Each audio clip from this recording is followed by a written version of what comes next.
welcome to What the Hell. This episode is just us. Stuffing our faces. One, you ended up going to Daddy Bob's Barbecue. Daddy Bob's Barbecue.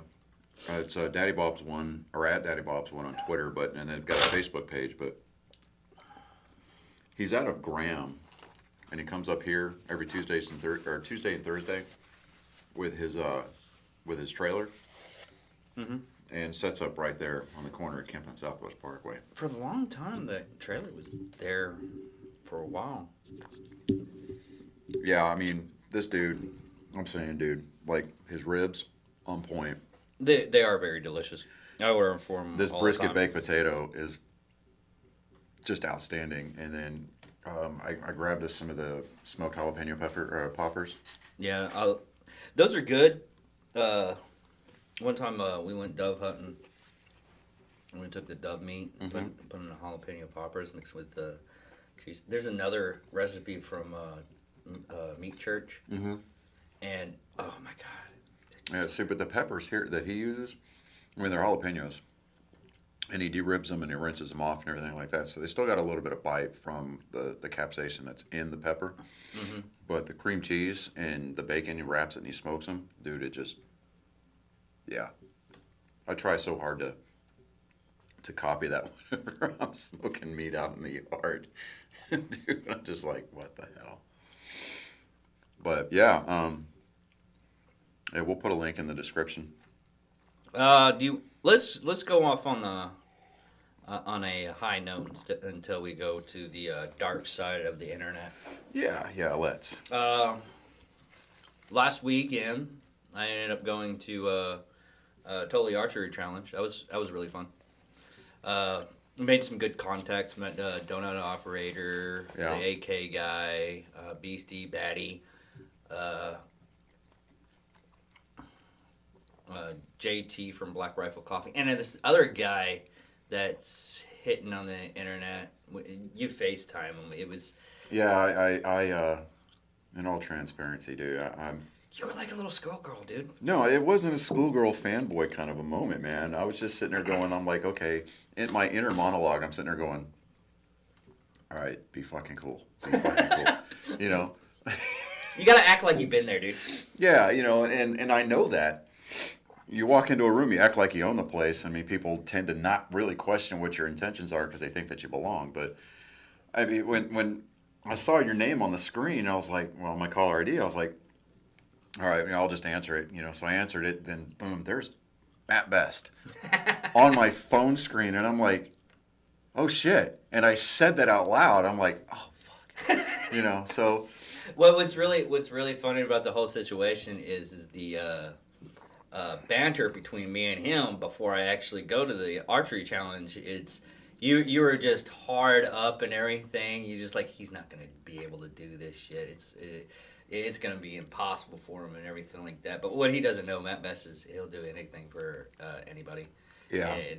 And I knew that going in there.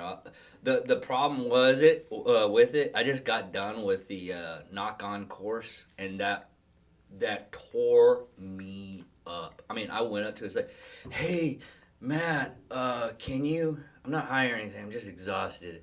I did the knock-on course after all that. It's like, oh, was that? And he was like, was that pretty tough? I was like, there was like a 90-degree, almost 90-degree incline to get my arrow, and almost died like 3 times trying to hit it. But just to get an arrow, just to get that arrow. But what it ended up happening, I was like, can you FaceTime a friend of mine? He's a infantryman, and he loves your stuff and everything. So yeah, sure, buddy, come on. And luckily it was outside of everything, and I caught him before he got inside, so it was a lot easier. Yeah. But I joke with you about being the fanboy and everything like that. You have nothing to this guy, Danny. Man, I forgot his name, and I was talking to his wife earlier today. Yeah. Rose, which hopefully she comes on and talks about Cuba because he's first generation. Right. We'll get onto that later on in the week once it's up. I think it's Miller or Mahler. Because what's really strange about him is he looks like very Mexican, but he has a very white name. He even mentioned it. It was funny. But the deal with him was John Dudley. Yeah. Milton. Okay. Danny Milton. And me and him were cutting it up on the after party. Me and his wife and I think it's Troy from Operation Enduring Warrior. Yeah, that's a great organization. Yes, and after we get done with this and everything, I need to call him up and see if we can get him on maybe next week or so. I made a lot of good contacts and everything to at least get some people on here that's just not us. And I was trying to get the camera set up. I had to get a whole new camera and everything, but I was trying to get the camera set up. So if you wanted to, we could move that mic over here and we could talk to him. Yeah, dude, yeah. But, because if anything, I'll just have you talk to him because you're more articulate than I am when it comes to stuff. Give me nerd stuff. Well, I mean, what is it? I mean, is it just my what did I call it the other day? My radio voice, where I harness my inner Mike Rowe and I talk to people just like this. Yeah, I know. Which is really ridiculous. But no, you're really more articulate. I get those thought bubbles in my head that I'm gonna say something really profound and everything, and it just comes up. You have pretty face. But no, Danny Milton, he had a very, very, very, very. I think it straddled the line of he might divorce his wife and marry John Dudley if the chance came into it. Oh wow! Yeah, it was hilarious. I mean, the last thing I said to him was like, "Hey, dude, if it comes around to it, just have your wife have a tattoo of John Dudley in her back, and you should be perfectly fine. The relationship would be." That's rough. It was that bad. So he's not gay, but it's like $20 is $20 kind of a situation. No, it wouldn't even have to be $20. Oh wow, it's that. Oh, it's Yeah, that it was, level of man crush. Oh, okay, it was I like, gotcha. Hey, John Dudley, can I get a cuddle? So it borders on the unhealthy, where it's like. I'm surprised he doesn't have a shrine. That kind of. Oh, you mean like you were giving me shit for not possessing, by the way? So please, no restraining orders or anything like that are required. But you were like, no, it was. I was joking around with it. You were joking around with it, but what was it? I think it was Mike Kurtz, the guy that we gave the T-shirt to. Yeah. Yeah. So, was it you or him? Somebody, one of you guys was saying something about I think it was him about having a shrine to Matt Best. No, I was the one that said that. Yeah, that was you. So So, here we are giving Mike, who's the current vice commander of American Legion Post 169 here in Wichita Falls, Texas, a free plug. You're welcome, dude. I don't care about free plugs. No. But, yeah, so, it's one of those. Yeah. Okay, all right. Yeah, no. So there. Yeah. It was, dude. He screamed at his wife. It's like, if you're gonna stay over there, I'm not carrying your purse. And it's like, but what if I got John Dudley over here and he asked you to carry the purse? I would fashion that motherfucker like I was the best thing in the world. I would sexify that purse. See, and that's just kind of like the I don't even want to call it alpha. It's like, it's that alpha comfortability. It's that level. No. What you're trying to say is he had that comfortability that if John Dudley came by him and said, "You're gonna be the beta male," he'd go, "Yes, sir. Well, I'll do that. It's okay." No, Do you need me to cook? Do you need me to cook dinner for you and your wife? It'll be perfectly fine.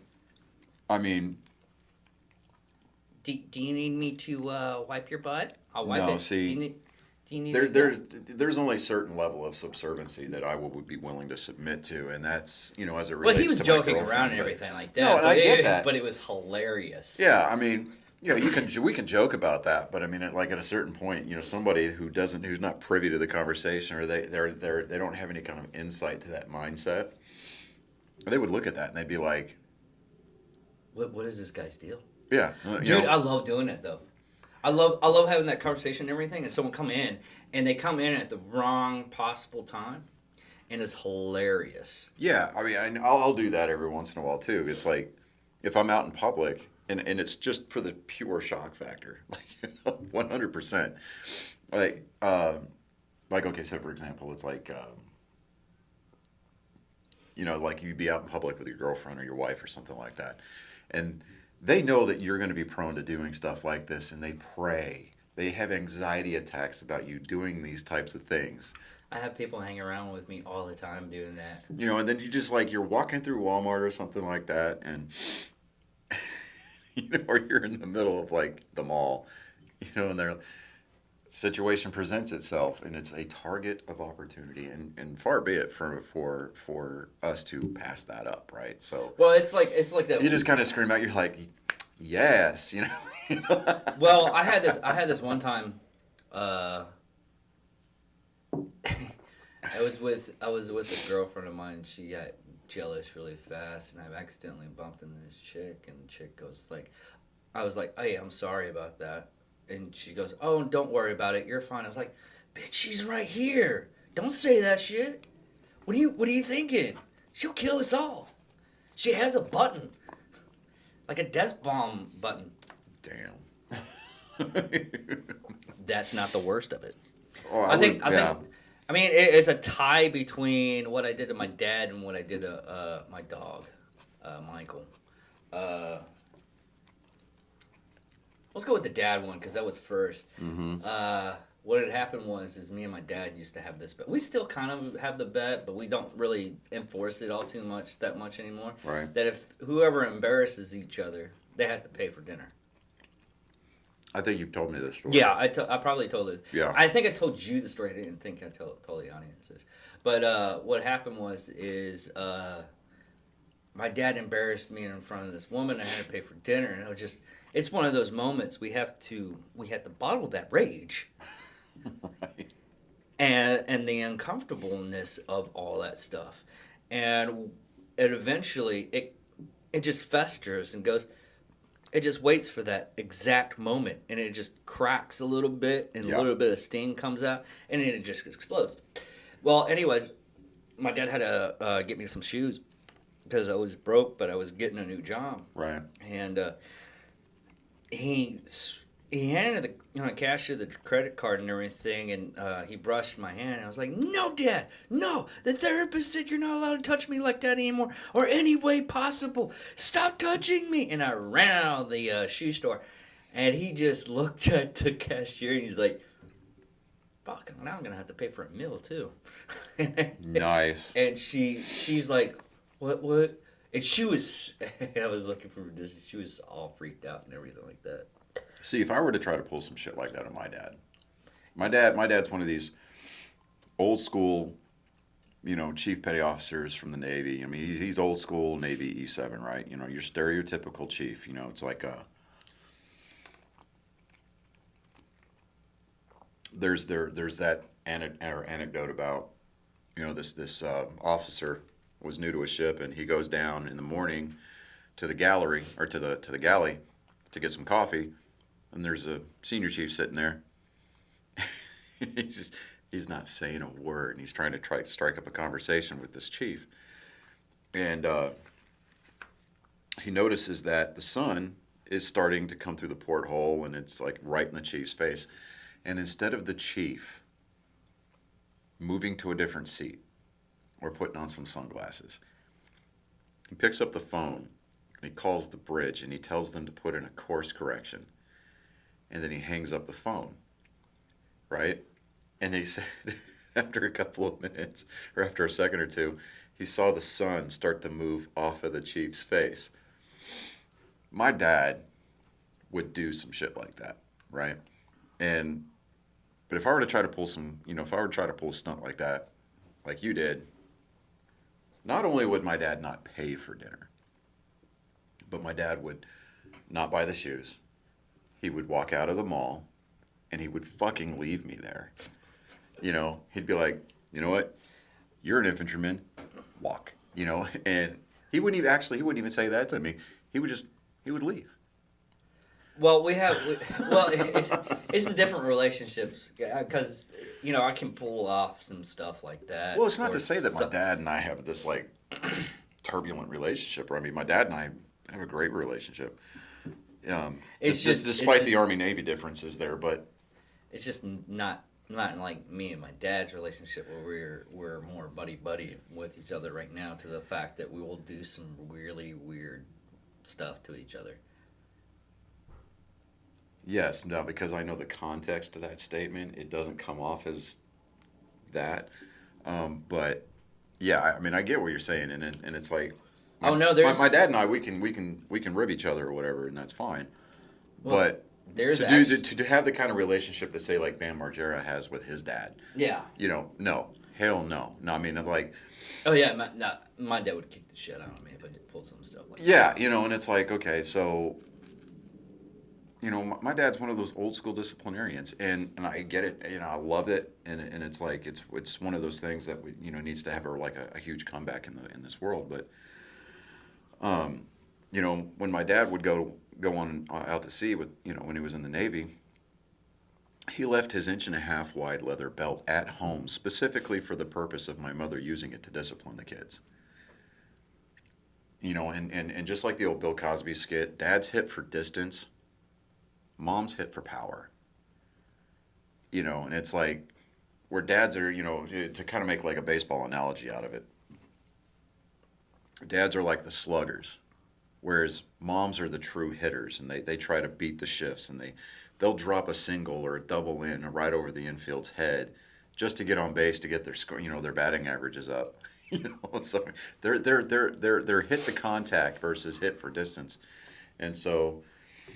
But yeah, no, if I were to try to pull some crap like that on my dad, no, he probably wouldn't talk to me for like a week or two. He'd be like, you know what? No. No. We're done. Going in a reference of that, we started this rapport after more or less I got back from the military. Right. And we had to go visit my granny. And what had happened is all the rooms were filled up. My sister had one room, and I didn't want to sleep on the couch that time, which I should have, because me and my dad was in the same room. And he goes up. No. Let me finish. I'll let you finish. We were in the same room and everything, and he went over to snuggle with me, and he's like, You ready for? He had his eyes closed and everything, and I guess he had one of those good dreams, and he thought I was my mom. No. Well, he got a black eye that day. He got a severe, and my dad's not like that, and he goes in, he's like, "You ready to?" And I was wide awake. I was like, "Motherfucker!" I popped him right in the eye to wake him up. And I walked out. I got up. I was already, I had adrenaline. I was already awake. And this is when I was like 20, 21. And that adds a whole new level of fuckery to the therapist said you're not allowed to touch me Exactly.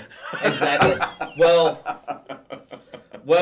I get up. I'm having my morning coffee with my granny and everything like that. My dad's just fuming. He gets stressed. He gets stressed and everything like that. And he runs in. And he's like, "What the fuck was that about?" I was like, "We're doing this outside." And he was like, "Fine, let's do this outside." Get outside and everything like that. What the fuck is that up there? I think I got a black eye. I was like, and I told him the situation, what happened. He's like, "Fair enough, you win." Oh, dude. After that, oh my god! And then it got on the lines that happened like a couple of weeks later, the shoe store thing. But yeah, it was one of those. And me and him still laugh about it to this day. He's like, I don't know what I was fucking thinking. I'm sorry, son. I really am. I deserve that black eye. Hell, I deserve 2 black eyes for that shit. That was so fucked off. Yeah, to say. It really was really fucked off though. It was so messed up. Well, I mean, when I was a kid, we were living in Hawaii because my dad was stationed in Pearl Harbor. Mm-hmm. And this is right about Did you ever get to see the Arizona? We'd see it from the shore, but I never took the boat to go out there. Okay. Just because, rightfully so, and self-admittedly, I was... You're scared of the ghost. No.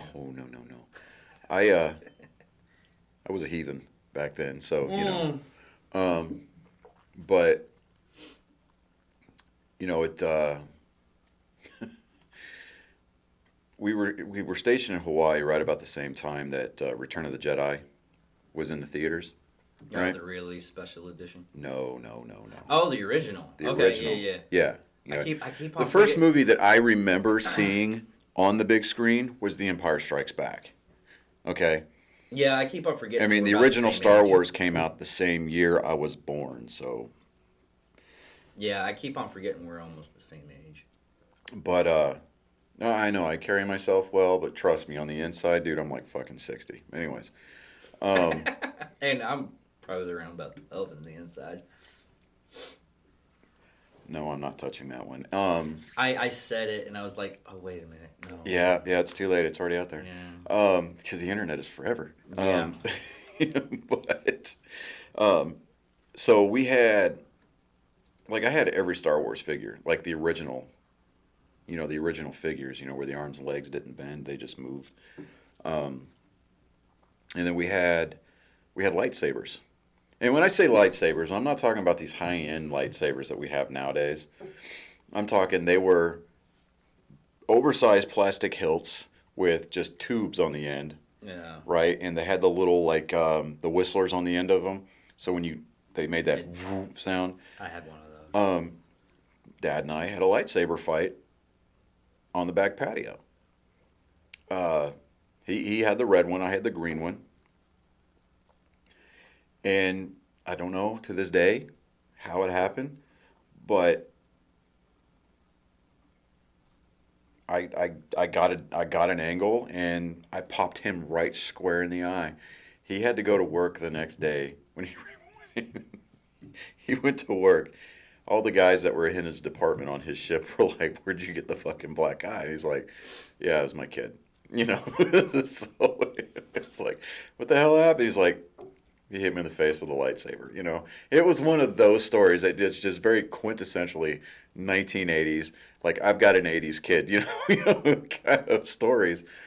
But yeah, it just the ability to have that, kind of like public shaming prank. Yeah. I mean, I don't know. Maybe it's just the way that I was raised. I have no idea. But I even if I had the ability to do it, I don't think I could do that to my dad. I just don't. I mean, now I say that. Turnabout's fair play. So, I mean, if he were to ever try to pull some shit like that on me, I'd be like, oh, motherfucker, you have no idea. Do you want to go down this road? Because I will scorch earth, motherfucker. Yeah, it's like, I want you to stop, and I want you to bend over, and I want you to fuck your own face. Yeah. I want you to realize the gratitude that I'm taking. You're gonna have to get a binding fucking resolutions from the United Nations. That's a great scene. I'm so sorry. If I'm ever that angry, I always watch that scene. I'm like, oh, what's happening? It's freaking happening. Yeah, it's like, click. We don't negotiate with terrorists. I want the room to fucking applaud. Yeah. Or just look at you going, the fuck just happened?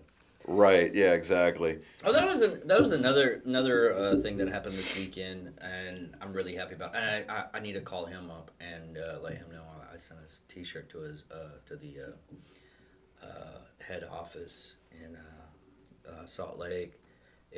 I was talking with Grizzly Force's Lucas O'Hare. Yeah. Yeah. Great guy. He really does not like any kind of spotlight, though. He really doesn't. Right. If I was ever to pull something like that on him, he'll probably just look at me going, I made a knife off of somebody's femur. Yeah. You're gonna end up becoming an accessory to Yeah. somebody's purchase. Cutlery Yeah. accessory. Anyways, but other than that, I mean, he wouldn't do anything like that, but he was just a wonderful man. And he was a really good man, and we were talking about all this stuff because he had a safe fall on him, Mm-hmm. and he was having back problems and everything. And I've always been an advocate of marijuana smoking to take over from the opiate epidemic right now. Yeah. And everybody I've talked to is like, fuck opiates, man. Even if I have to take it for just a surgery that I just had, I have to wean myself off of this shit. Yeah. That's Or- because that's or all I they. get an- Yeah. That's all that they just throw it at us and Yeah. as. And now it's a lot different. Everybody's using either CBD oil or marijuana. It's like, here, take a bag of weed, take a dime bag. Yeah, and I mean, it's why I'm glad that, at least here in Texas, they legalized CBD. Now, I could be wrong, and I really kind of don't want to speak without doing a whole lot of research, but I know that the states that have had legalized marijuana, at least for, you have to like get a medical card or something like that. Isn't there like some kind of a trade-off where if you have the medical card, you can't carry? No. What it is, and I did research on that. It's not you're doing marijuana. It's any kind of heavy drug. So if you're prescribed like hydrocodone or any kind of opiates and everything like that, it's considered a higher drug. It's like you being on heroin, and that's what that comes from. It doesn't come from the fact of it's like, oh, you have a choice, either pot or guns. No, that's not the case. It's a federal mandate that if you're issued like something that's going to alter your state of mind Mm-hmm. for long periods of time, you cannot carry a gun. Which alcohol runs up with that. Yeah, It- like it- it does, I to me did- that doesn't make sense. I did a lot as it was right before because someone said that to me. It's like, well, Oklahoma has it where you have marijuana, now you can't carry a gun and everything like that. I was like, that doesn't make sense. Why would they put that in the law? And I did the research and everything. It's only because of the fact of I do carry, Yeah.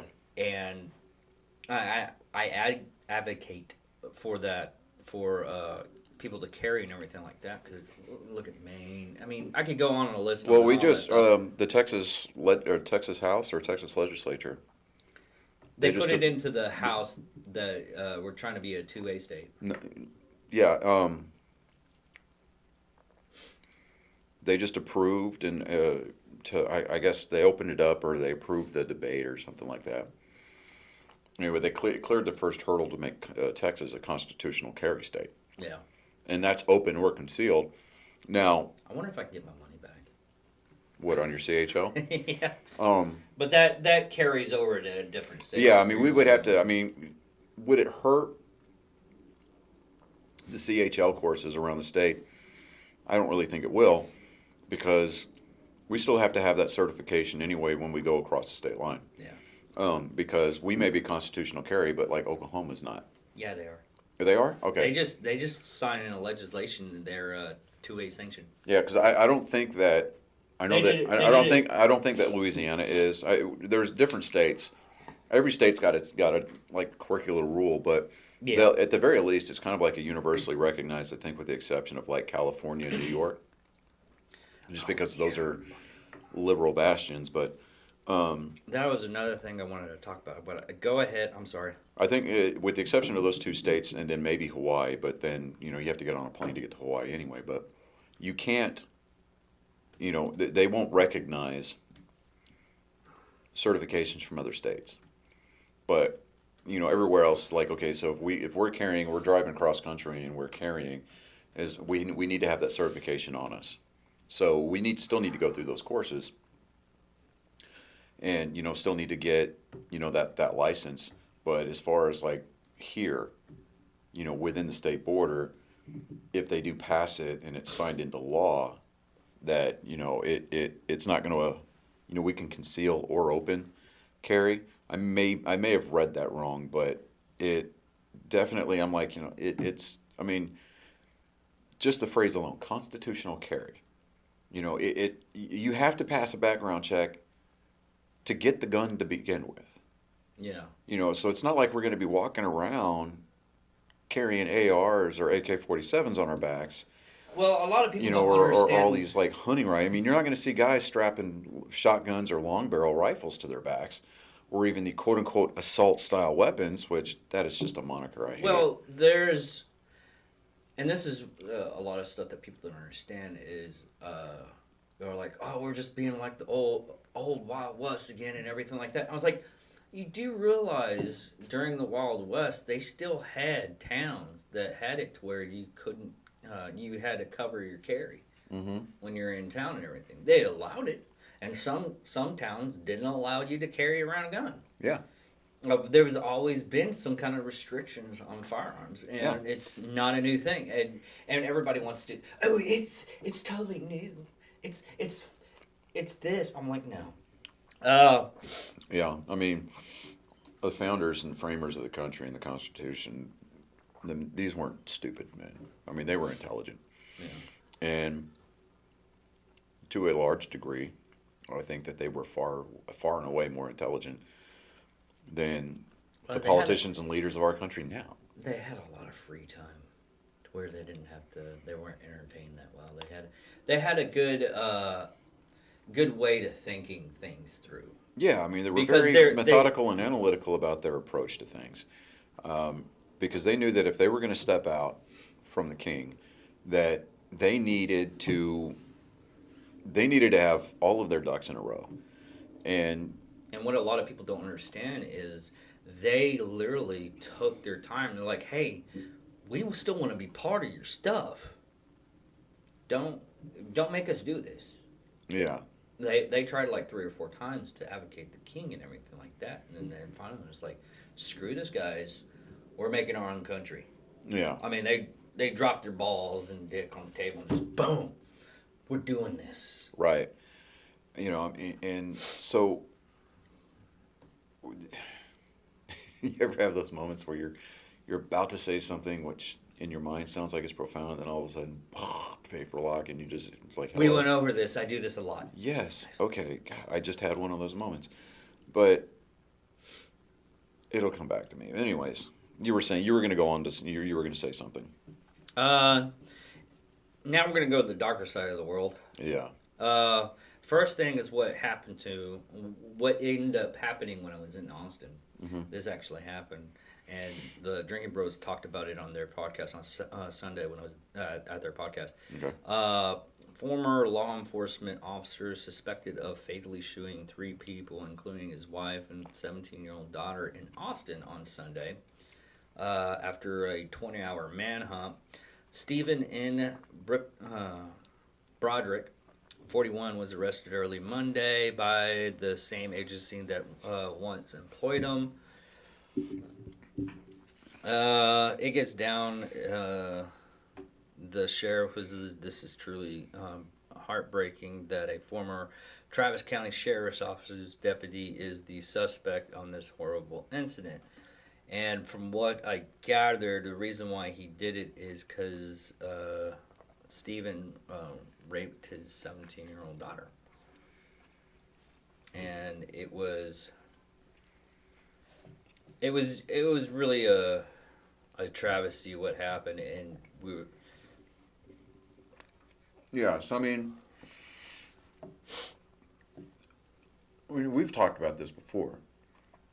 Every section of society, depending, it doesn't matter what your profession is, it doesn't matter what your ethnicity is. Every section of society, every group of people, they're going to have your bad apples. Yeah. You know, this guy may have been an outstanding officer, and he made bad decisions, and he may have lost his job or he may have retired. We don't know his entire backstory, and that's not what we're here to do. He's not going to be part of that psychos and sociopaths series. It's he made a bad choice. Should he be held accountable to it? Absolutely. Should he be held accountable by the court of public opinion? No. He should be held accountable by the court that oversees and enforces the laws of the land. And I think, and this is, we could use him and that particular instance as kind of a launching pad into some of the more highly charged subject matter, that we could probably get into. But it's the problem for me with the 24-hour media, the 24-hour news sources, your like Foxes, your MSNBCs, your CNNs. Worst possible thing that could have happened to America. Okay? Because with your 24-hour news cycles, it's constantly in your face, right? Constantly. I mean, it's like, oh, you want to find out what's going on? Boom, there it is. Versus when we had like our nightly news, and then they could break in and say, hey, this is happening now. It's like, here's a special edition. You remember those? Yeah. Because I mean, if it weren't for Desert Storm, CNN would have tanked years ago. Yeah. Because everybody was glued to CNN during Desert Storm. And even Desert Shield. What was it that? Wasn't Desert Storm and Desert Shield the same thing? No. Well, Desert Shield, Desert Storm. Desert Shield was when we were doing our build-up and everybody's staging. And Desert Storm did not kick off until after, I guess, probably numerous failed, attempts to negotiate. What's the word I am looking for? It's not diplomatic. After numerous diplomatic attempts to assuage that whole thing, because Saddam Hussein had his sights turned on the Saudi oil fields as well. He was making a huge power play. And he was also he was going to try to go into Iran. Yeah, so I mean, we snuffed it out before he became the next Hitler. Yeah, so I mean, but that whole buildup, that was the Desert Shield portion of it. That's why we call it Desert Shield. Yeah. But the Rolling Thunder, the Desert Storm. That was Desert Storm. So, before we sent in fleets of B-52s and wave or chalk after chalk after chalk of Apaches and things like that, and before the ground war even kicked off. Because when it was like the ground war or the air war, the bombing campaign went on for like a week or two before the ground campaigns kicked off. I mean, once the ground campaign kicked off, that was like 100 hours. But anyway, so it. Yeah, the news cycle that we have right now, because of the basic fact of they're not getting that much money anymore.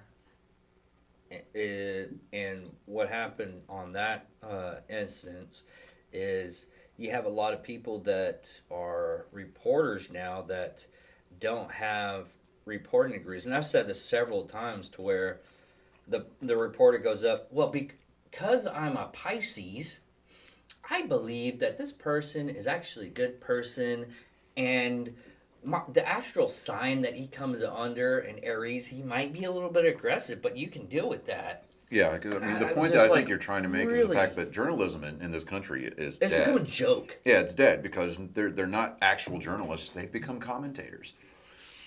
And that doesn't matter what news network you listen to or what news outlet that you go for. Fox, NBC, CNN, it doesn't matter. They don't report the news, and it's not the most trusted news source, or it's not, whatever, MSLSD or MSNBC, I'm sorry. LSD. You know, I mean, have you seen Rachel Maddow? I mean, Madcow? I mean, dude, she is. Didn't she? She quit? I'll give you this. Did she get quit? Or I don't know. See, I Who was the name again? Rachel Maddow. Don't ask me to spell it because I didn't care enough to know back in the day. But this is gonna be. Oh no, I'm not gonna say that. But it doesn't matter what side of the aisle that you are on. It doesn't matter if you're trying to be right down the middle and be that altruistic libertarian. The journalism in this country is not journalistic. It's not objective or subjective. Yeah, Well, no, it's not objective. It's not an impartial reporting. No, I can't spell her last name so far. They say, well, yeah, don't, because if you actually see a picture of her, you really want to take that statement back. Oh, okay. Yeah, so I had to think of it. I was like, what the fuck is he talking about? Start to hear the little wattage and that light bulb build up and go, ging, ging, ging, ging, No. What you saw was the little gerbil going in, going, what is he talking? Oh! Yeah. And then the light bulb went off. Right. But journalism in this country is dead. I mean, because nobody is a journalist anymore.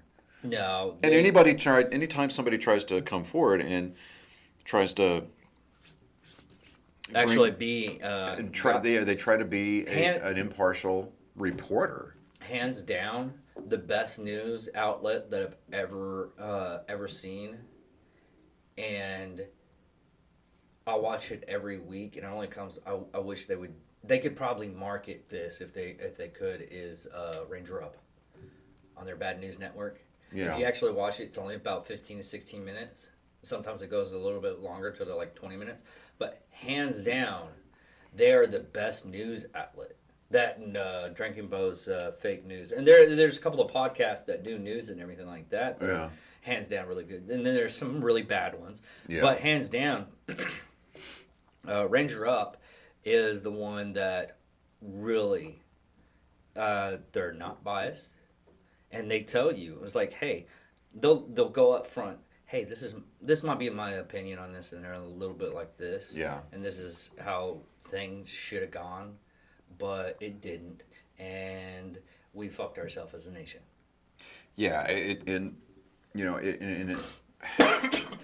Mike Rowe's got a podcast called The Way I Heard It. He based the podcast off of a book he wrote by the same name, The Way I Heard It. Yeah. And it's written in the old Paul Harvey style, and now you know the rest of the story type thing. I missed that.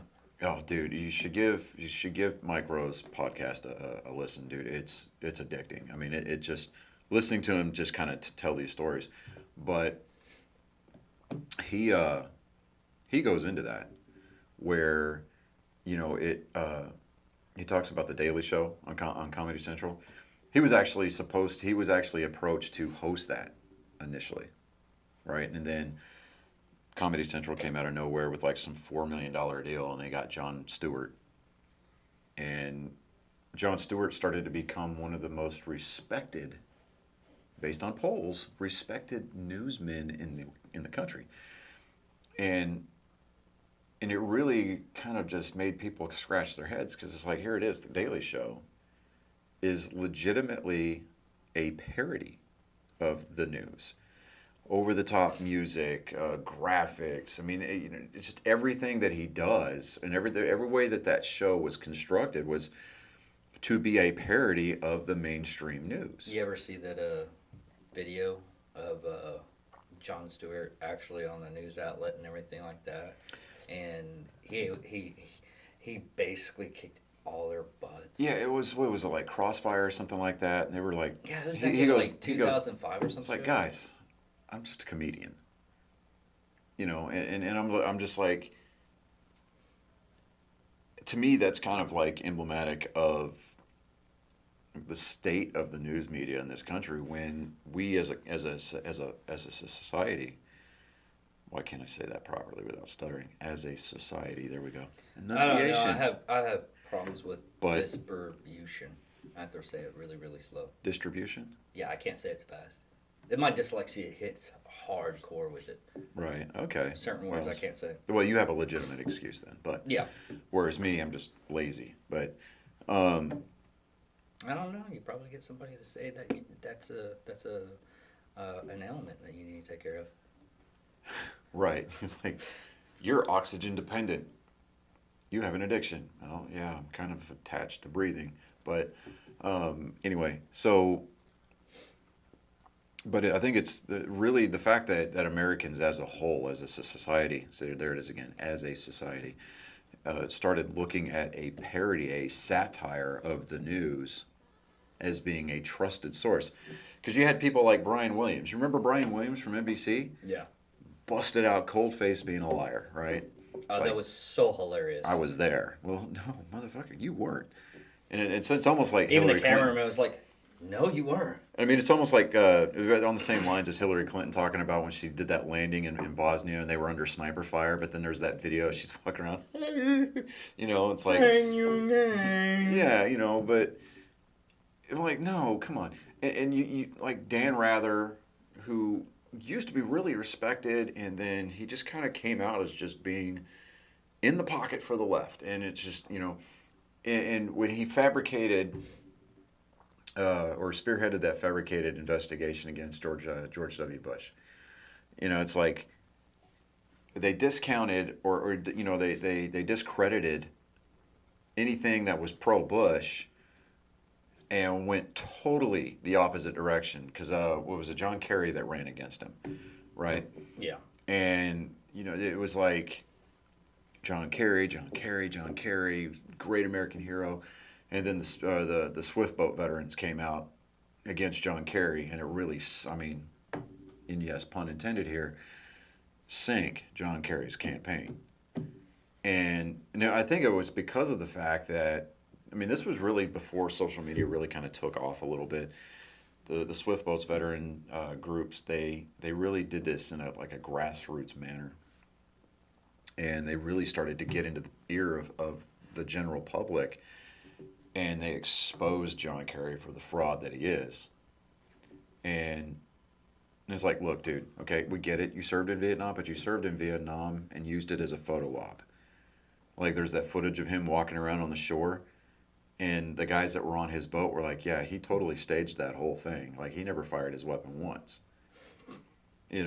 So it's one of those deals where it's like Jane Fonda, like. God, I would hate that bitch. Go, yeah, no, because my dad's Vietnam veteran, and so I look at her and I'm like, yeah, I don't think she needs to be drug out in the street and shot, but she definitely just needs to go the fuck away, and I never saw the appeal. There's people that are like, oh, well, she's a great actress. Well, people say the same thing about Kristen Stewart, but, she's got, 3 facial expressions? And she reserves one of those for when she's taking a shit? 2. 2? Okay. Right. All right. Yeah. So, and... It's pretty sad I did that with a straight face while I'm looking at other stuff. Yeah, you were like, no. You're like, no, 2. Just 2. But, I don't like her as a... I would have to actually meet her. Yeah, to actually get. To be fair and transparent, like before we form a personal opinion about the way a person lives their life. It's not that. It's just I don't like people that are monotone. I can't get. And man, I'm so glad that I work on that. Yeah, I am so glad you work on that too. For first couple of episodes, I was like, really? Do I have to light a fire up your ass or some shit like that? Hey, look. You've come around. But with the, before I form any kind of opinion as to how a person is personally, I would like to meet them just so that way I can give them my fair assessment. And I'll be honest with them. I'll be like, look, I appreciate the opportunity to meet you, but based on from what I've learned here from our time together, this is not going to be a thing. You know, it's going to be one of those. I respect you as a person, and that's about it. I don't like you as a person, but I'll give you that respect as a person from one human being to the next. But yeah, as far as, Christmas cards and I mean, I'll stop and help you change a flat tire if I see you on the side of the highway, but past that, no. I, Throughout the whole thing, I thought you were talking about me. no. That's God, doing no. like different things. I was like, No. motherfucker, I FaceTime with Matt Best. I took time out of my way to get your nerd on. What is it? Why can't I do this? Come on, man. To paraphrase Clint Eastwood, just because we were locked up together doesn't mean we're going to start taking long, hot showers together. Comprende? That's kind of upsetting. You can. It's like, I might need you my... can whip me. You can beat me. You can torture me. You could even kill me. Just don't bore me. All right. Funny stuff aside, we have to go with the big news of this week that actually, I think, happened Monday? 20th. Yeah, it happened on Monday. The Derek Chauvin. Siobhan, yeah. Derek Chauvin found guilty of all charges. You turn your notifications off. Down, yeah. Yeah. No, I didn't take the volume off of this. He was found guilty of all charges. Yeah, and rightfully, I think he should have. Yeah. Because let's go over the charges real quick. He has been found guilty of unintentional second-degree murder, third-degree murder, and second-degree manslaughter. Now, this holds... the state sentencing guidelines recommended 12 to 0.5 years in prisons for a conviction on unintentional second degree, but prosecutors could seek a sentence up to a maximum of 40 years. They found him guilty. They haven't put it in sentencing though. Yeah. So. And the jury only took about 9 minutes and no, scratch that. That was the time frame he had his knee on the neck. But it only took the jurors like 10 hours. That's short. Yeah, it is. I mean, the defense didn't really do a whole lot. Now, the defense does have an option, from what I understand, because of the comments of Maxine Waters. I still think Dan Hathaway of Drinking Bros should fight her for a charity auction. I would pay to see that. You're right. But with the comments that Maxine Waters made, where she's basically advocating civil unrest and violence, if the verdict came back anything other than guilty. Yeah, the woman that just bought $1.5 million in houses through charity and everything, they're actually going to investigate her, see where that money. Yeah, you're talking about the woman that founded Black Lives Matter? Yeah. What's really funny, and what a lot of people don't know, is through charity organizations and everything, you only have to give 2%. Yeah. But getting back to the comments that Maxine Waters made, and it's like I love the hypocrisy. I love the double standard that the Democrat Party has, and to a degree, yes, that even happens on the Republican side. So don't come at us. But she made the comments, it's like get in their faces, stay on the streets, things like that. I mean, she basically. Quick question: how do you spell riot? ROIT. Or ROIT. Now I'm dyslexic. Look at me. RIOT. Yeah. Yeah, there we go. Thank you, spell check. Look, whatever. We're not literary scholars, so shut up. But the comments that she would make, which were basically, I mean, they were the same thing that they were trying to accuse President Trump of, unsuccessfully, I might add, but still, nonetheless, nobody said a damn thing Nobody was willing to lift a finger to say, we're going to hold these people accountable for their statements during that entire summer when Black Lives Matters were blocking intersections, blocking entire interstate highways, painting these huge murals on city streets, burning shit to the ground. Just, you want to gather and you want to demonstrate and you want to march peacefully. I'm all for it. There was a woman in New York that got arrested for covering up. She was painting over the Black Lives Matter stuff. Yeah. And she was black. Yeah. And it just goes to show, even the people that they're trying to support hate what they're doing. Yeah. And it's like, they had these, like, okay, here in Wichita Falls, we had a BLM movement. We had a march. Yeah. Myself, woman by the name of Candace, she was a member of. Yeah, they're coming after me. It's all good. Crashed through the ceiling. Got guys and rappelling, fast roping through. It would be recorded, so that would be fucking awesome. That'd be like we getting swatted. Yeah, that'd be awesome. But David Duke would bring his over-militarized fat ass through this wall right here with that MRAP that they've got sitting over there, all looking pretty, leaking oil all over the damn place. But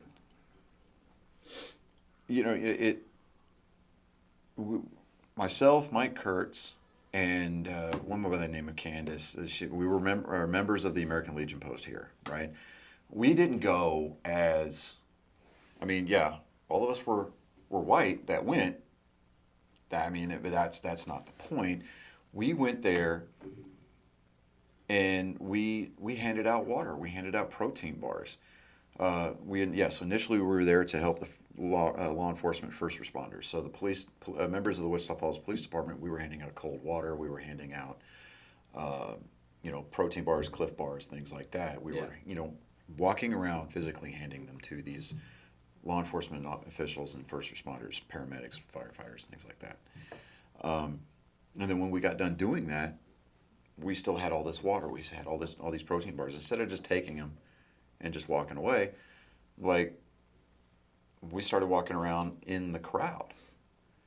And did I agree with the point of view? We could call it rhetoric, but it's their point of view. Did I agree with the point of view that was being espoused over the loudspeaker? No, I did not. Not to the extent that they were talking about, where it's, they were openly bashing police and things like that there with police present and everything. But did I respect their ability and their right to do it as long as it was maintained in a peaceful manner? Absolutely, 100%. It's one of those founding freedoms that I helped defend, and thousands upon thousands of men and women throughout the course of our country's history have stood up and defended. You and I both raised our right hands to do exactly that. So, you want to do it peacefully? Absolutely do it. Were there people of all, was it just a kind of a cross section of all of the different ethnicities here in town? Yeah.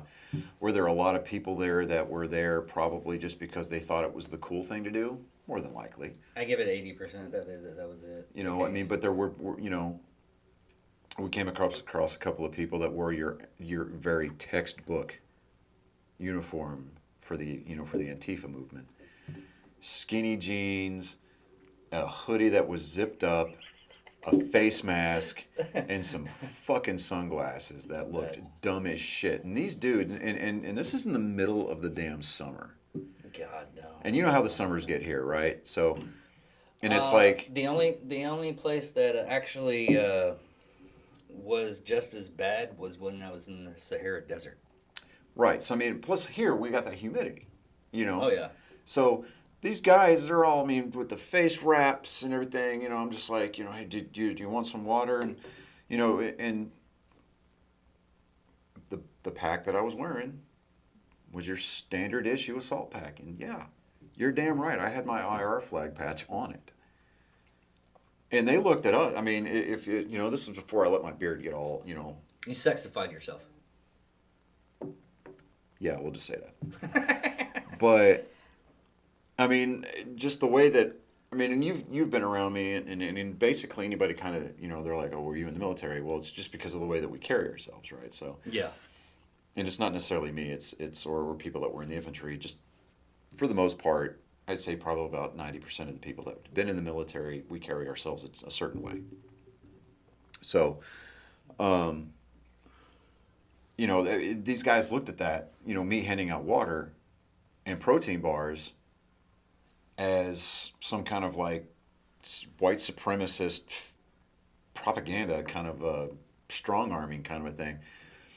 And I was like, guys want some water because, it's hot. And you're going to fall out. They're like, I don't want any of your white water. And it's like, I looked at the bottle. I was like, it's transparent, bro. You should be. I'm just like sitting there going, you don't want any water? Okay, fine, cool. Don't say I didn't offer. Which, I'm like, hey, whatever. So we handed out plenty of water. That we even, there was a lot of elderly folks that were out there. Elderly black people, elderly Hispanic people. There was a few elderly white people out there as well. And we didn't look at the color of their skin. These are other human beings. And it's fucking hot out there. Yeah, you got the guy that was driving around the ice cream truck and stuff like that. But it's like, it's hot. Like stupid hot. There's nobody really, they didn't have any like water stations set up. That's ridiculous. So any water that people were bringing were brought it in by themselves, or there was people that were walking around selling the same bottles of water that we were handing out for free for like a couple of dollars a piece. And it's like, I expect, I respect your entrepreneurial spirit, but at the same time, we're trying to in our own little kind of special way, make sure people don't die of heat stroke. We're espousing the same kind of cohesion and togetherness that at your core you want. We're just going about it two different ways. Yeah. So but you're doing it in a more friendly way, and they're doing it. We're doing it in a non-invasive way. Yeah. And yeah, I respect the need to be heard, but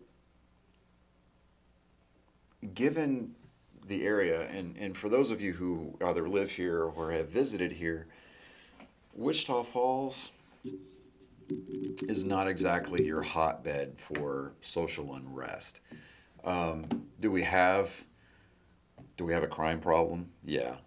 We used to be one of the safest cities to live in, but not so much anymore. No, that's all because of M13. Well, a bunch of other there's a lot of different contributing factors, but yeah. Whether it be underqualified, semi-corrupt, incompetence running rampant in the county government, I don't know. I'd like to say that contributes to it. There's a lot of different factors to go into it, but point is that Wichita County and Wichita Falls, while we have our problems, it's not necessarily a place that where you would kind of like assume or associate things like gang activity or having a race problem. Are there racists out there? Yeah. Are they racist of every color? Absolutely. So racism is not just it's not exclusively a Caucasian thing. It's not like if you're born black or Hispanic or Asian, you're not racist because you're the subject of the oppression from the big bad white man. It's like, what, just because I was born white doesn't necessarily mean that I carry those recessive traits, from going all the way back. As far as I know, my family didn't own slaves at all, as far as I know. Now, If somebody wants to go back and fact check and do some digging, great, awesome, we can do that. And if, it turns out that I had family members that owned slaves, well, that doesn't make me The bad person. the bad person. That just makes your ancestors assholes. Yeah, I mean, it just makes that one ancestor either your microcosm of the era that they lived in, or it makes them the racist. Yeah. But we hear all these talks about reparations. Where the American public owes black families in America reparations for their ancestors being enslaved. We can go over all that. We talk about how It doesn't help any. it doesn't help, and it's slavery has not existed in this country since the Republican Party. Slavery. Legal slavery has not existed in this country since the Emancipation Proclamation. What was it? The 13th Amendment? Yeah. So, and that's been over 150 years. Yeah. Almost 200 years. So, I don't come at me and say that I owe you anything, because so a lot of people in this country, white people, and to an extent some people of color, we have European roots, right? My family predominantly hails from England, Scotland, and Ireland. So as far as the Irish and Scottish portions of my family and my lineage, does that mean I'm owed some kind of reparations because of the way that Irishmen were treated in this country? Or Chinese, or Chinese, and and racism it has always been a problem. It doesn't matter where you go in the world. Racism has always been a problem. Do I agree with it? No. Do I think that it needs to be eradicated? Yes. Do I think that will ever happen? Probably not. We can dream, but it's probably never going to happen. And that's just because somebody is going to display our inherent ability to be ignorant at some point in their lives. In high school, was I a little outwardly racist at times? Yeah, I was. I'm big enough and adult enough to own that up, or to own up to that. But when I joined the military, when I joined the Army, I stopped seeing people by the color of their skin, and I started looking at them from the prism of, hey, look, you're wearing green just like I am. When you bleed the same color I do. We're all human beings. Every section, every ethnicity of humanity is going to have, let's just call it for what they are. They're gonna have their shit bags. And it's what we do as a society to, with those shit bags. How do we approach them? How do we try to help correct that issue? This Chauvin, or this former police officer up in Minneapolis that murdered George Floyd. Do I agree with the sentencing that he got? Yeah, I absolutely do. Be held accountable for the actions. With the whether it was the poor implementation of his training, or just his ignorance as an individual, I don't know. But the fact remains is that a gentleman died at his hands.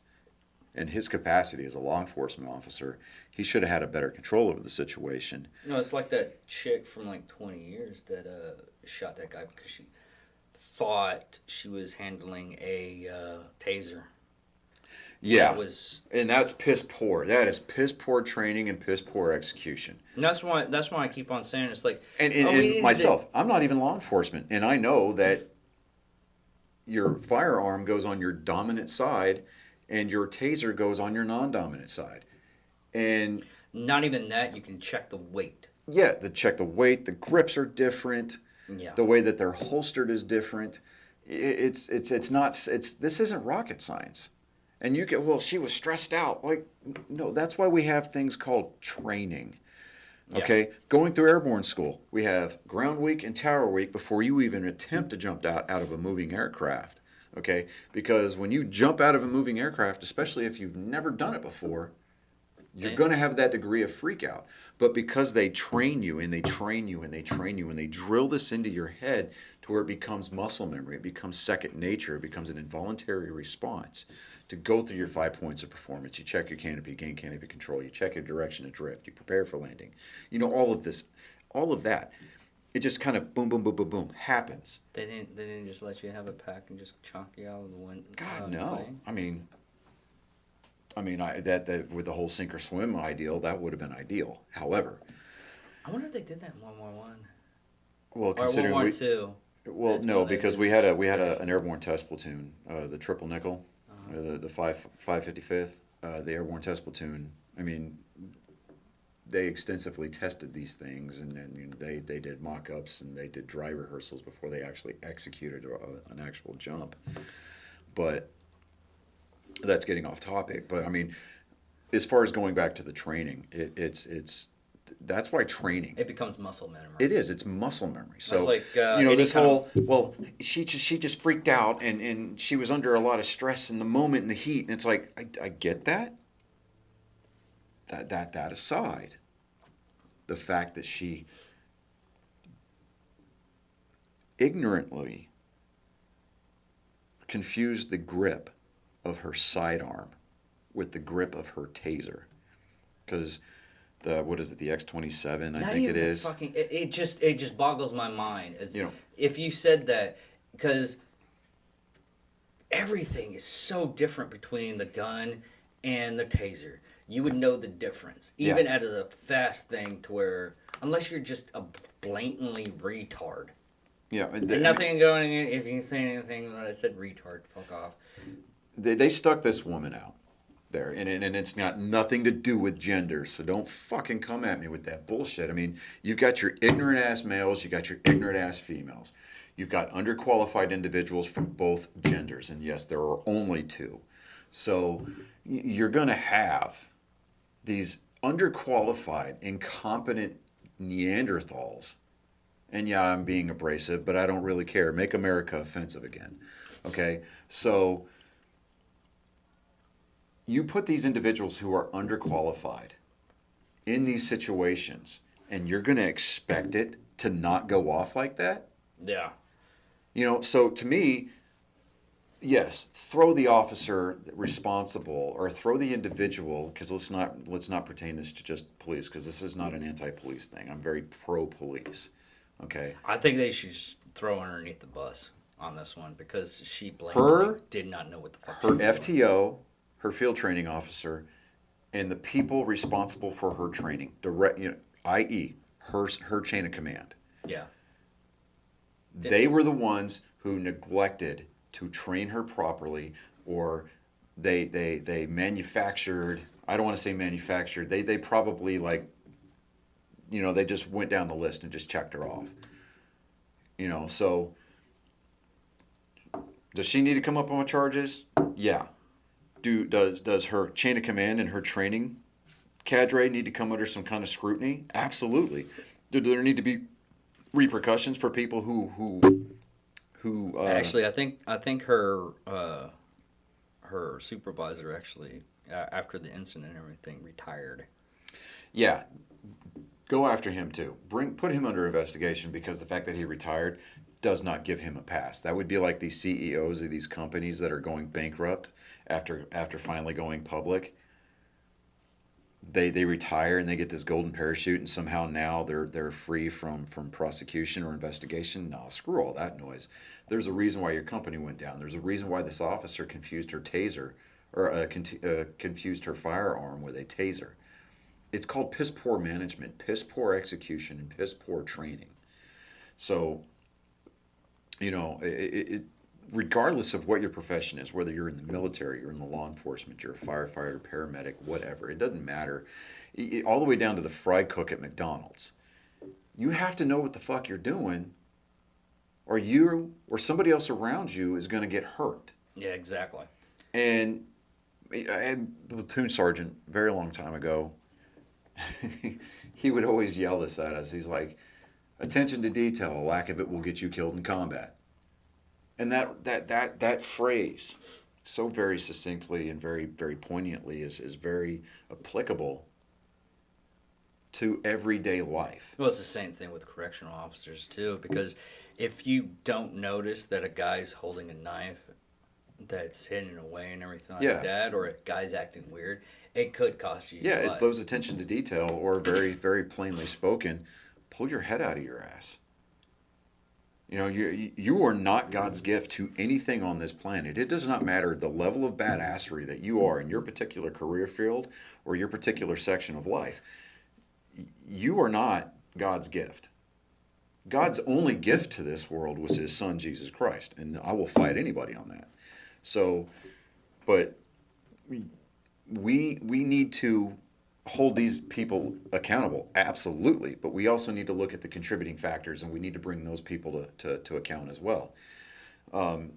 Do I think that we need to glorify and turn people like George Floyd into a martyr? No, absolutely not.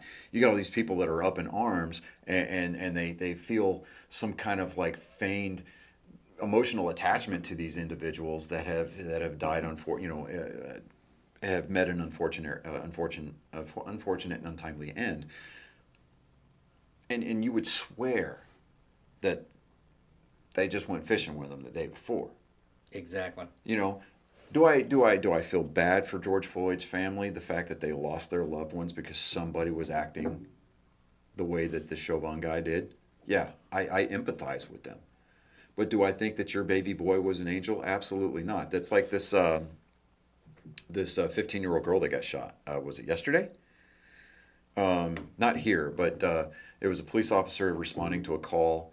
And when they walked up on the scene, all they knew was this 15-year-old girl had a knife in her hand, and she was actively in the act of trying to stab another human being. She was in the act of attempting to murder another individual. The police officers did what I think was definitely one of the options. They opened fire. And because, it's like, look, you can sit there and armchair quarterback a police officer's decisions all that you want. But until you step in their shoes and you walk a mile, you spend one shift doing what these officers have to do. And you're placed in those scenarios, in those situations where you have to make a life or death decision in the span of a snap. If you're walking and it's limited visibility, or even if it's just broad daylight, but you're looking at somebody from a distance and they have what looks like a firearm, I'm sorry, we're not all blessed with 20/10 vision. We don't have the ability to zoom in. You can't sit there and, from a third person, just go break that fourth wall and be like, enhance image, and you can't zoom in like that. Shit's not CSI Miami. We're not going to have people, Horatio Caine coming in, making some kind of like cheeseball quip, put his sunglasses on, and then all of a sudden you hear the Who going off in the background. Shit doesn't work. Okay? So you're going to be put in these situations where it's either you, the people around you, or the individual. Okay? Are there ways to try to diffuse? Yeah, if you've got the time to do it. But these police officers, they're not, the good ones. The good ones. My son's a police officer. I've stated that a lot of times here on this podcast. My son's a police officer. I've got friends that I've served with that are police officers to this day. And I will back them 110%. If they fuck up, if they screw the pooch on something, am I going to form an opinion on them? Well, I know them personally. I want to know the situation before I pass judgment. Just like before I try to pass judgment on this Chauvin guy, did he fuck up in the moment? Do I think in that particular moment in history, does he need to be held accountable for it? Yeah. But what are the litigating circumstances? Now, obviously, did he need to put the knee on George Floyd's neck? No, because there's ways to subdue people. There's ways to restrain individuals without doing that. Yeah, even as a correcting officer, they tell us it's like never put your fucking knee on their neck, especially if they're videotaping, but videotaping now. But do not put your knee on their neck at any. And this is like going 5 years ago. Mm-hmm. You can do everything else. Yeah. So, but it's like, okay.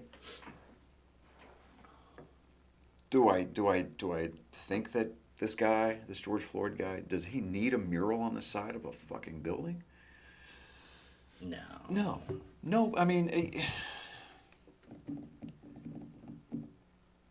we're gonna catch a lot of hell. I'm gonna catch a lot of hell from people that watch this. I mean, and it may end up getting shared and go viral, whatever. But that's not what we're doing. We're not talking about the subject for clouts. I mean, that's not what we're doing here. Until we know the complete story of what George Floyd did, who he was, his background. Now, I'm not talking about the fabricated, glossed over, sugar-coated background that the media is trying to sell us. I'm talking about the actual, genuine truth of who he was. Did he have a criminal record? Yes. What were the charges? Mostly drugs. No, there's a couple of assaults. Yeah, it was a couple of assaults. Now, does it warrant the treatment that he got? Absolutely not. No. Okay. Did he pose an immediate threat to the safety of those officers? Not that I'm aware of. Not until the last point, no. No. I actually know, up until his arrest and everything, he wasn't really that much of a threat. He was more of a threat to himself. And they should have gone in as officers to prevent a person from harming themselves. Right. That's what they should have gone to. But it got to the point to where he was hyped up on so many drugs and everything. Well, that aside, okay, you can have, your less than lethal options. Yeah. Okay, when you've got somebody on the ground, you've got them in cuffs. And again, and I know that I just railed against Monday morning quarterbacking, but it all goes back to training. Yeah. Proper training and execution of that training. And it's not one of these, well, I went through that training in the academy. No, you need to refresh that stuff because they told us in the Army or in the military, land navigation is a perishable skill. It really is. Mm-hmm. So you have to stay proficient in the tasks that you are dependent upon to survive. I was like, even as a correctional officer, well, even in military, you have a yearly quality for first aid, what you need to learn out in the field, mm-hmm.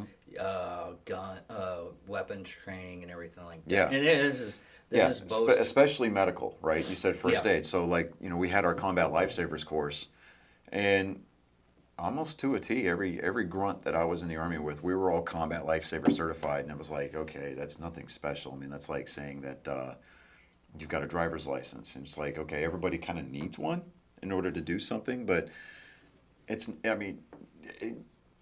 nothing to hang your hat on. Like, oh, I'm combat lifesaver qualified. Well, fuck me, so am I. I can identify explosives and everything like that, but doesn't make me a bomb expert. No. Does that make you a bomb expert? Does it qualify you to go work for an EOD company? Hell no. No. And I would never do that because they. And it's like, what is it that saying is that what do you call the guy who graduates at the bottom of his medical school class? It is a military doctor. Yeah, you still call him doctor. Exactly. You call him doctor, but does that make him the expert in his field? Absolutely not. Even in the medical profession, everything consistently and always updates. You're constantly getting new information. I mean, look at the comedian, I can't skip his name, the Asian guy from Hangout. Kim Jong, or not Kim Jong. Fuck, now I sound racist. Hold on. Let's go, internet. Yeah. Yeah. Jesus. The Hangover, that's what it was. Yeah. Let's see here. So sad of it. But we actually need to go to the next topic. Yeah, Kim Kim Jong. Jong, yeah. Look at me. We were Woohoo! I wasn't You were racist. Yeah. Yay!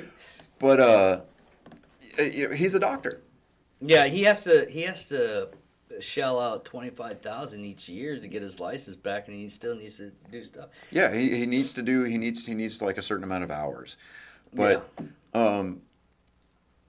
you know, that was That was really wow, that happened. But you know, the point that is that it's like, okay, was George Floyd an angel? No, not by any stretch of the imagination. Did what he did? Did he need? Did it require him to lose his life? Absolutely not. Good thing you said that, because I was going to say something really same way, but really inappropriate way. Well, see, this is why you want me to do a lot of the talking. Yeah. Okay. Off that subject, though. Right. Yeah. The next one that happened this week too, about 21 hours ago, Florida is implementing and signed anti-riot laws. And even during the signing and everything, when he was doing his speech for this law, he said, it's like, we encourage protest, but we do not encourage rioting. Because there is a difference. Yeah. There is a difference. Picture perfect. It was like, you can do this, and it had a peaceful protest and everything, and it had flames and everything like that on the next picture, but you can't do this. Yeah, because we need to get away, and we need to stop this stuff like this. And to me, the fact that we even need a law like that being signed in to a law that hasn't been signed in. Well, and this is only pertaining into Florida, right? And but the hopefully fact that this is even a thing, yeah, it even absolves. Well, I don't know fully. I gotta read the entire law. That's one thing I exhume myself from, is actually reading like the law and finding out, because sometimes the news goes like, oh, it absolves motorists when they hit them. I'm like, no.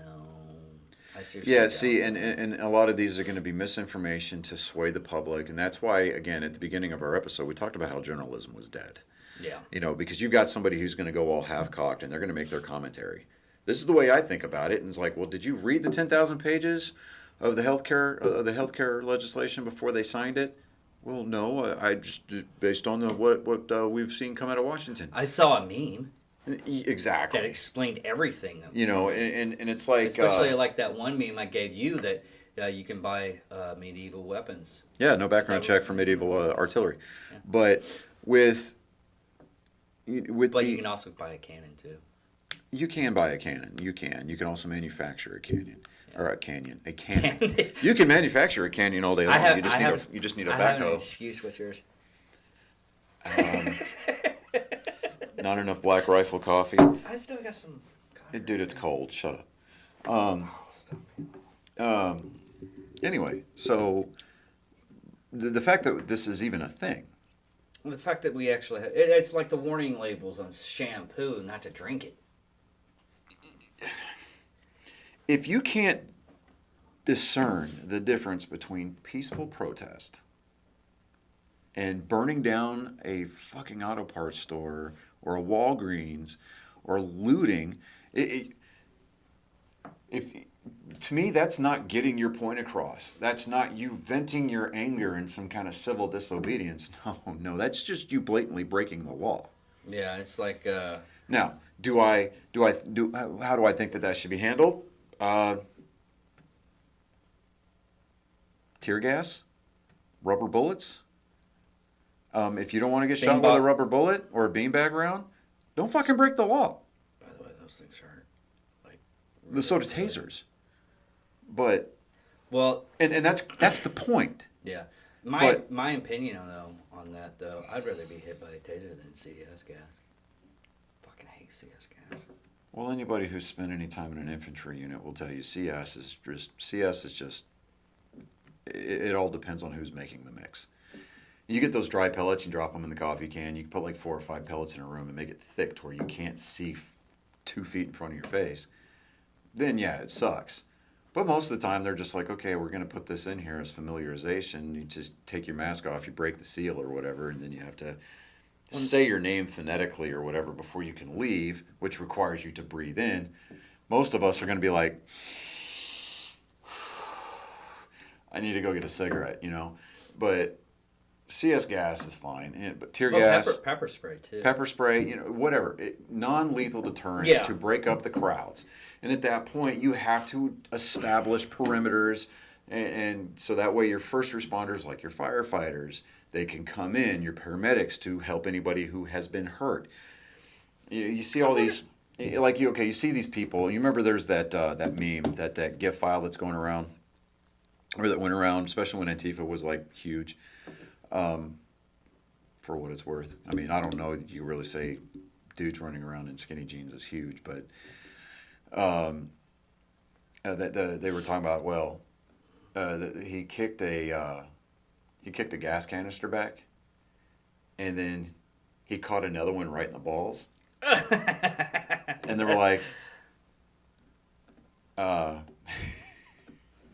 identifying as another gender is not going to protect you from getting shot in the nuts, you know. Yeah. And I mean, to me, yeah, I can see the humor in that, because I look at those people and I'm like, you guys are just fucking ignorant. You know, absolutely, you're just ignorant as hell. And it's like you're going to demonstrate, you're going to protest. There's a way to do it. Just like there's a way for me, if I were a police officer, there is a right way for me to do my job and a wrong way for me to do my job. You know, and that's if I were a police officer. But I'm like, okay, so regardless of what my profession is, was, whatever, there's a right way and a wrong way to do things. And when you're going out and you're trying to get your point across and you're trying to demonstrate, because you have a contentious point of disagreement with the government or with a particular organization, there's a way to do it. Or you're trying to use your promotional code BLM to get free Nikes. Yeah, and see these corporations that are bending. They're literally giving money to these organizations, and they're robbing them in the next instance. Yeah, and it's like these corporations, these big, huge conglomerate corporations. And yes, I used conglomerate because that was on the bucket list today, to use the word conglomerate in a conversation. But you get these big, large, these huge corporations. And these organizations like Major League Baseball, the NBA, the NFL, they're like, oh God, we don't want to look like racists, so we're going to do everything that we can. And they're going to jump onto this social media or this social justice wagon. And it's like, look, not only do you come off looking like some weak asses, but you're really coming across looking as uneducated as the people that you're trying to serve. Yeah, and most of the time, I hate to tell you people, but they're not actually supporting you. What they're doing is if it doesn't hurt the company, they'll support it. They'll make it look like they're supporting it. In all reality, they don't give no fucks. Yeah, because here's the dirty little secret, especially as it relates to Nike, and we're probably going to get a cease and desist letter based on this. Nah, nobody watches. They claim to look out for the special interests of the minority groups. Who the hell do you think makes the tennis shoes that you buy? Who do you think makes the basketball shoes that you buy? They're not made here in America by Americans of any color. They're made overseas. They're made in Taiwan. They're made in Indonesia. They're made in China. They're made in I think some of them are made in Vietnam now. These shoes a lot of times are built in sweatshops. That are like, yeah, you're spending like pennies on the dollar on the work. Yeah, I mean the shoes that you're spending $300, $400, $500 on that you won't wear because you're afraid to crease them. Nike's only spending what, $30, $40 a pair to make. Which reminds me, Tim Kennedy's making a new shoe. Tim Kennedy he's making a new shoe. Well, he's business partners with it. I forgot to send it to you. I'm sorry. Is it those shoes where the sole's got the little notch in it, so that way that They look like Converse Chucks, but they're kind of like a rucking shoe. Will shoes, yeah. Yeah. Okay. But I don't know if I'm a gonna lot buy of these one. organizations, a lot of these corporations that are out there pretending to be champions for whatever social justice movement is in fashion at the time, they're making money off of you guys. God. They don't care about your cause. They really don't. How much is that? How much as I like the design a little bit, they're a little bit pricey for me. Well, that all aside, I mean that's a subject that's a discussion for another day. But But yeah, but that's the same thing with Nike. I mean, they're a yeah, good shoe and everything, and they'll last you almost forever. yeah, But the thing about it is they're way too expensive. yeah. Like me personally, do I like Nike? Yes and no. I mean, obviously Nike swoosh, swoosh is on all the major league apparel, all the authentic stuff anyway. I like flippity flops. Well, me, I just okay. The only reason why I purchased a pair of sandals, flip flops, was because my girlfriend, you know, and I'm like, to me, I haven't up until that point, I didn't own a pair of flip flops for like 4 or 5 years, because you just can't be tactical in a pair of flip flops. bullshit. You can't. 13 hours. That was actually a true story where they were running around in flip fucking flops and shorts. With gunfire already around them, you cannot be stealthy in a pair of fucking flip flops. Bullshit, I can do it. Practically, real world application. Yeah, I can do it. In environments that you and I are going to be normally subjected to, you cannot be sneaky in a pair of damn flip flops. You just can't fucking do it. Samurais and ninjas do it. That's all I gotta say. They spend years learning how to do that. Yeah, I did too. And their flip I'm flops a have motherfucking wooden Batman. blocks on them. I'm motherfucking Batman, motherfucker. Michael Keaton, you are not. So yeah, thank you for bringing up my point of view on who the real Batman was. But and we're talking Kevin about live Conroy. action. I was just about to say I'm not talking about voice acting. I'm talking about live action. You know what's really totally off subject on it on this one? They're gonna think about doing a Batman Beyond type deal. Yeah, Michael Keaton's going to come in and be Bruce Wayne. Yeah, I saw that. But back on topics, we can go ahead and try to get this episode wrapped up because we've been in it just for like an hour, 45 minutes now. But Close to 2, yeah. So these corporations that you think are going to stand up for your ideals, your beliefs, and things like that, they honestly, They only care genuinely, about the bottom they only care about their bottom line.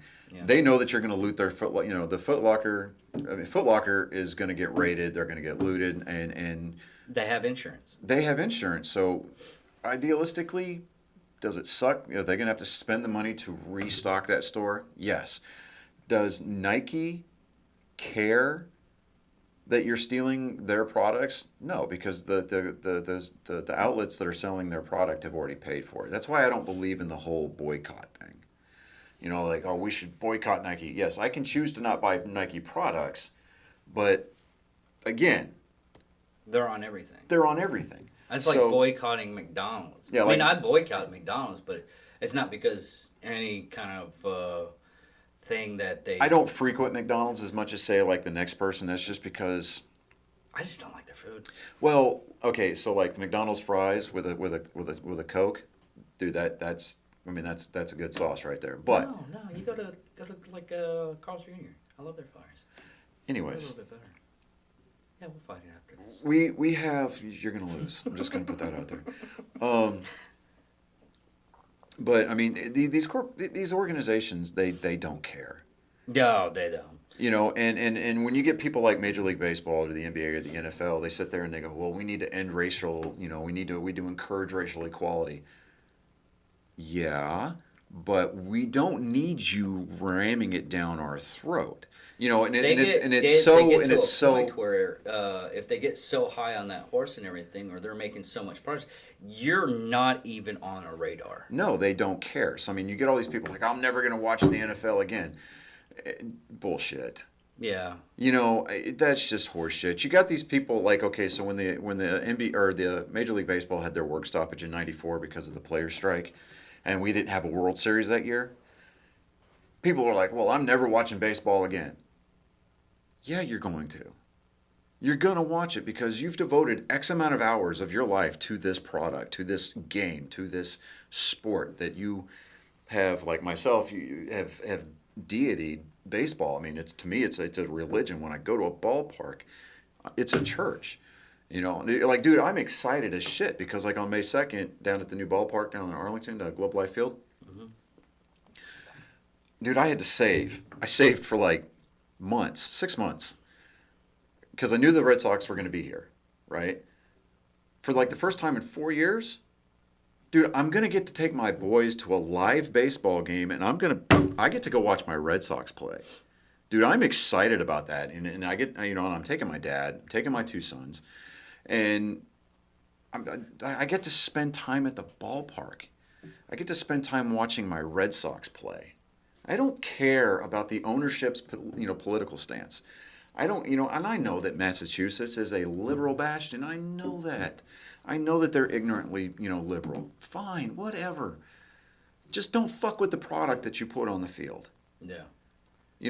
If like last year, the stadiums had Black Lives Matter, and on the huge, like, because they weren't allowing fans in the stands, so they would cover the seats with tarps, and the tarps had graphics on them. And almost every major league ballpark had the major league logo with BLM under it, stenciled on the back of the pitching mounds. I don't care. I really don't. And in no way, shape, form, or fashion does this need to be construed as me being white supremacist or anything like that. How is it any less racial for us to cater to one group when you know for damn sure that if you were to put the KKK or the Aryan Nation or the Nazi Party or anything other than what is mainstream popular on the back of a pitching mound or attached to any kind of merchandise, that a sports organization, whether it be a club, like a team, or the organization that they play for, which is like Major League Baseball, the NFL, or the NBA, or even to a degree NASCAR, if they were to put something white on that car, the amount of blowback that they would get for it,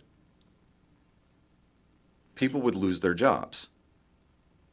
And it's not at that point, to me, it's not a racial thing. I mean, or it's inherently racist. It's reverse racism, I guess, if you want to use it for lack of a better term, because what makes it right for you to espouse how you matter any more than me?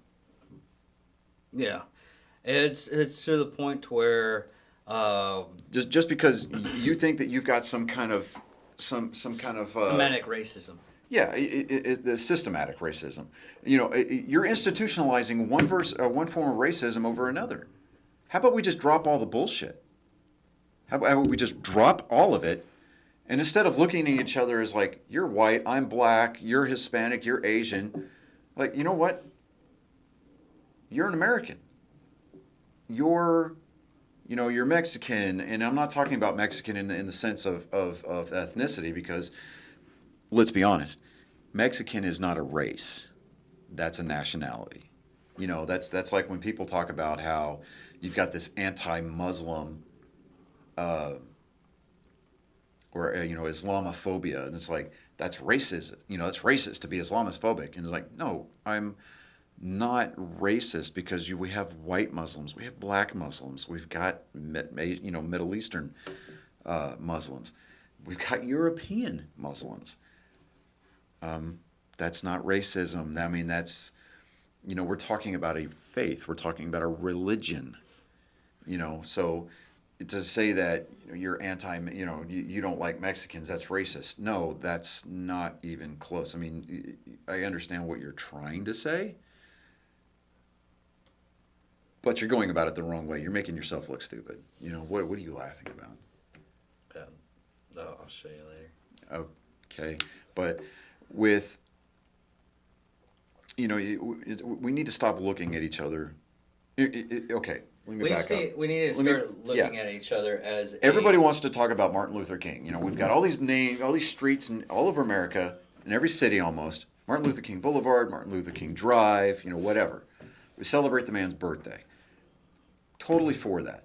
The man was a visionary. He was smart. He went about it the right way. He peacefully protested until somebody shot him. Okay?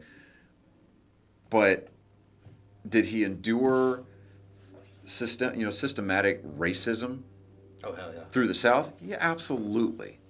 Okay? Martin Luther King Jr., guess what? He was a registered Republican. No. Yeah, it's there. They proved it. You know, he registered Republican. Okay? So was Malcolm X. So was Malcolm X. And he was very hateful to the white people. He was hateful to everybody. Yeah, well, later, right before He started to become more of a peaceful movement, kind of an activist, and that's when the Nation of Islam decided, no, we don't need him anymore. But we need to look at Martin Luther King's speech, and we need to start really espousing. And they weren't necessarily his ideas. I mean, it was just common sense. Exactly. We need to come to a time when we stop judging a person by the color of their skin, and we need to start evaluating them by the content of their character. If you are a shithead, we will try to help you to not be a shithead. But it doesn't matter what color you are. And they say the most racist thing you can say is, well, I've got friends that are this color and that color. I've got friends that are parts of a lot of different ethnicities.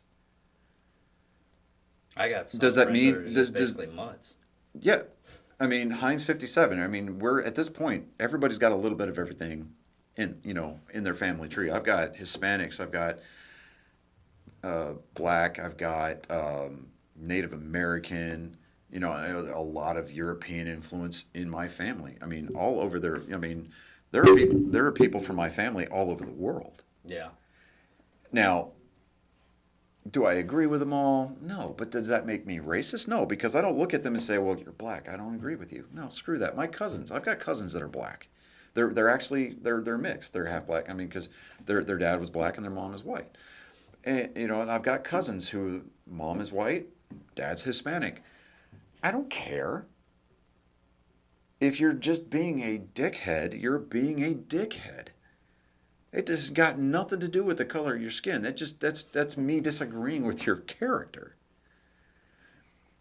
Is that something that you and I can get past? Yeah. Because that's a factor that we can do something about. I mean, if we can come to an agreement about our disagreement and come to some kind of commonality, great. That's what we need to do. We can do nothing about our genetics. We can do nothing about the color of our skin. Because my color, your color, his color, their color, her color, it does not make one person any more superior than the next. It is about how you live your life. It is about what you do in your section of the world to make it a better place for the betterment of mankind. That's what makes you a good person. How you live your life and how your life affects others will ultimately be how you are remembered. Not this overglorification and spin that what we consider the media in this country nowadays paints you. Is this Officer Chiffon, is he a complete shitbag in his entire life? I don't know. He could be. He could be. But we're judging him based on the event that took place. Exactly. And they're painting him, they're using him as an excuse to paint the entire white race or the entire profession of law enforcement with this huge wide paintbrush as bad. That's not true. And I will personally attest to it. I've had dealings with the police. I've got police officer friends. I've got police officer family. That it's like you're going to have bad cops. You're going to have your I mean, let's face it. You're going to have your shitbags.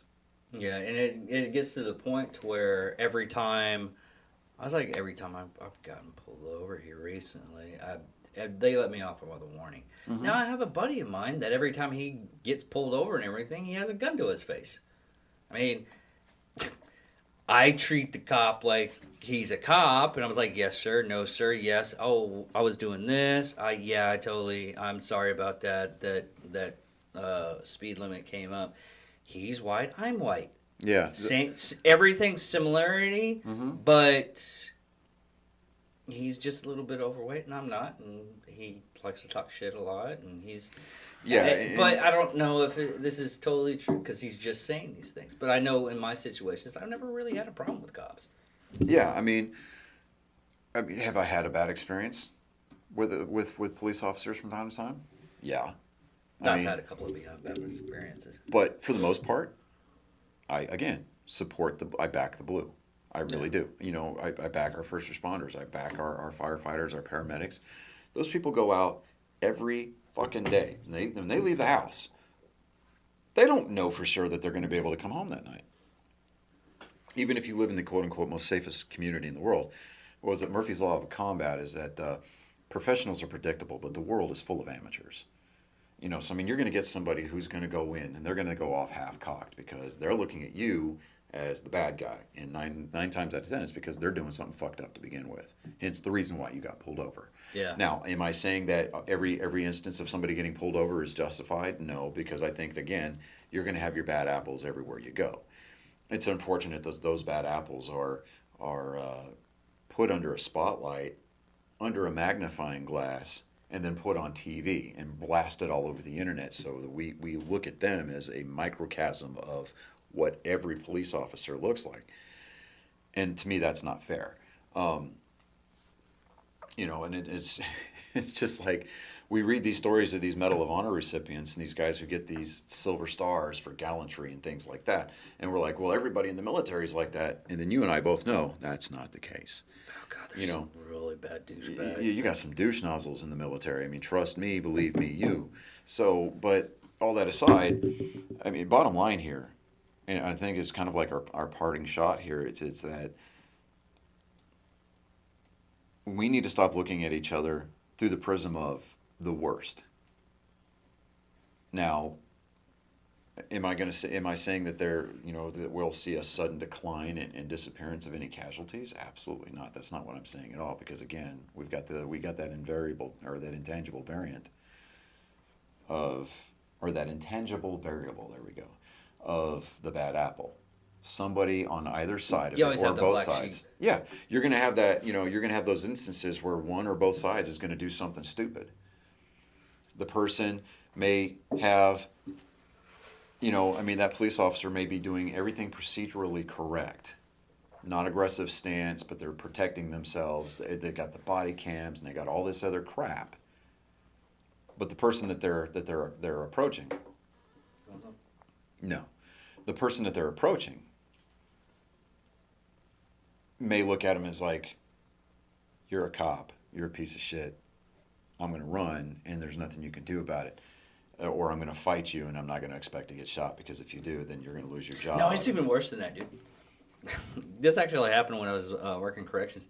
I found this metal rod about that big. Mm-hmm. Gave it to my lieutenant. It's like, hey, lieutenant, found this in the God, that foil was loud. really loud.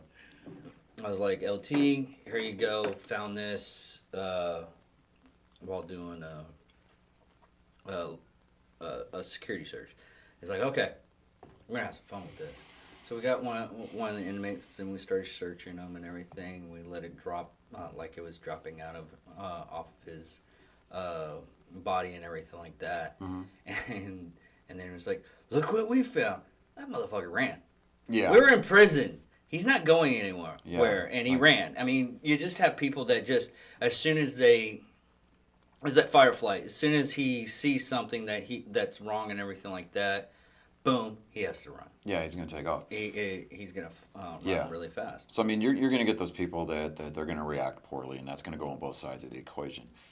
I'm not saying that that's not going to happen, but we don't need to tear ourselves apart as a country. We don't need to tear ourselves apart as a society, or as a society. I need to just slow down when I say that. But as a society, we don't need to tear ourselves apart. We don't need to burn our communities to the ground to prove a point. You let the rule of law do its job. You don't try to sway the decision based one way or the other on your beliefs, because Through the mob mentality and or the violence. mob mentality, it unfortunately is not the way that we do things around here. Well, I say unfortunately. Fortunately, it's not the way that we do things around here. Even in instances where I may think that the mob mentality needs to prevail, we cannot allow ourselves to regress. If we expect to move forward, going backwards is not the way to do it. Exactly. Because it's counterintuitive. You can't go two separate directions and expect to stay whole. We either move back as a whole or we go forward as a whole. But we cannot do it tearing ourselves apart, because if you're going to expect unity, if you're going to expect some kind of peaceful cohabitation, we cannot be continually drawing these lines of division, between the different ethnicities in this country. Yeah. We can't do it. I mean, and you could try to give me some kind of like social justice banter about it. All that I'm going to hear, literally, is Charlie Brown's teacher. Yeah. And on that note, that's the end of the episode this time. Like, share, check out our subscribe. Subscribe. Subscribe, and hit the little bell right over here. Get your notifications. Leave comments down in the bottom. I want to see you in a little dress when doing that. A little sundress, maybe. No. Oh, come on. It'd be No. Like, you'd look so Dude, like that sounded incredibly gay. And I'm not saying that in a bashing, homophobic kind of don't come at me letter, alphabet group kind of shit. No. Dude, do not look at me with those longing Samwise Gamgee eyes. It does look. Say, I would like to see you in a dress, Mr. Frodo. Fuck that shit, dude. I did give you kind of the rapey eyes with that one. You did, and no, just don't do that. I'm confident that I could overtake you in a fist fight, but don't put me in that position, bro. But I'm David Dickerman. I'm Johnny Skelton. And this is What the Hell. I guess we can just call this episode like a news one. I kind of want to do the news or charity stuff on the What the Hell thing. But check us out. Love you guys. Talk to you later. Bye.